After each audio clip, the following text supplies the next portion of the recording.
নিরামিষ পনির বানানোর সময় সবসময় ভাবি কি দিয়ে বানাবো পনিরটা যাতে টেস্টটা খুব ভালো হয়, আবার রান্নাটাও খুব ঝটজলদি হয়ে যায়।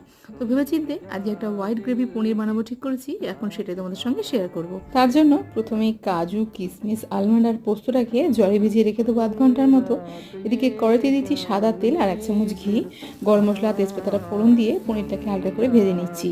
রান্নাটা সাদামাটা হলেও টেস্টটা এত দুর্দান্ত হয়েছিল যে এখন প্রত্যেক নিরামিষের দিনেই এটাই বানানোর বায়না আসছে। মিক্সিতে আদা, কাঁচা লঙ্কা, 1/2 চামচ জিরে গুঁড়ো দিয়ে ভিজে রাখা মশলাটা দিয়ে পেস্ট বানিয়ে নিয়েছি। পনির ভাজা তেলেতেই সমস্ত মশলাটা বেশ কিছুক্ষণ নাড়াচাড়া করে নেব। আর এখন তাতে দিয়ে দিচ্ছি 1 কাপ দুধ আর 1 কাপ জল। খুব বেশি গ্রেভি রাখবো না, একটু গামাখা মতো হবে ব্যাপারটা। তো এখানে দিয়ে দিচ্ছি স্বাদ মতো চিনি আর নুন। দুধটা ফুটে উঠলে দিয়ে দিলাম গরম মশলা, তার সঙ্গে ভেজে রাখা পনিরটাও দিয়ে দিচ্ছি। ধিমে আছে বেশ কিছুক্ষণ রান্না করলেই একদম রেডি হয়ে যাবে হোয়াইট গ্রেভির এই পনিরটা। ভিডিওটা ভালো লাগলে অবশ্যই